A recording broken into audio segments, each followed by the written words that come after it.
Hello everyone. Today we will discuss about pulse oximeter, how it works.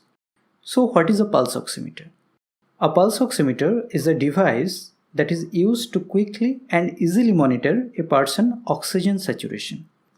That means it can measure the level of oxygen within the blood, especially in arterial blood without using any invasive means. It measures the oxygen saturation of pulsating blood, and it is known as SpO2. Heart rate is automatically calculated alongside the percentage of oxygen.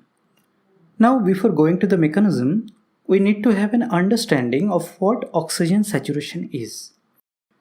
We all know that blood carries oxygen, which is necessary for our life. Oxygen in blood is specifically carried by hemoglobin molecules. Now here you can see two hemoglobin molecules. One is with oxygen and one is without oxygen. The hemoglobin without oxygen is called deoxygenated hemoglobin, and the hemoglobin with oxygen is called oxygenated hemoglobin. Oxygen saturation simply refers to the percentage of the available hemoglobin that carries oxygen. Take the situation below. There are 10 hemoglobin units and none of the 10 have oxygen. So the oxygen saturation is 0%. Now here 5 out of 10 hemoglobin have oxygen. So the oxygen saturation is therefore 50%. And of course, when all the hemoglobin have oxygen, the saturation is then 100%. Now let's see how pulse oximeter works. Here I have drawn a simple picture. Pulse oximeter uses light to work out the oxygen saturation. Light is emitted from the light source, which goes across the pulse oximeter probe and reaches the light detector. Here you can see this is the light source and here is the light detector. If a finger is placed in between the light source and the light detector, the light will now have to pass through the finger to reach the detector.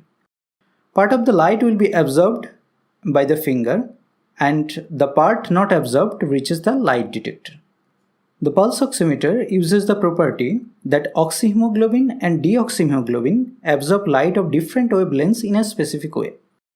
Oxyhemoglobin and deoxyhemoglobin absorbs different amount of light at different wavelengths. Now pulse oximeter emits two types of lights.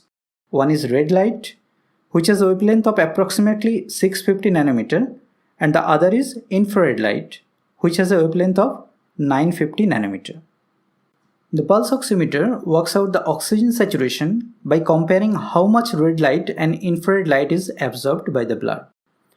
Depending on the amounts of oxyhemoglobin and deoxyhemoglobin present, the ratio of the amount of red light absorbed compared to the amount of infrared light absorbed changes. Using this ratio, the pulse oximeter can then work out the oxygen saturation. The internal circuits and the processing components of the pulse oximeter do some calculations as well. The device has to compensate for the ambient light, finger size, and the absorbance of the rest of the tissues. There is a reference curve saved in the memory of the device to calibrate the incoming readings and to normalize them.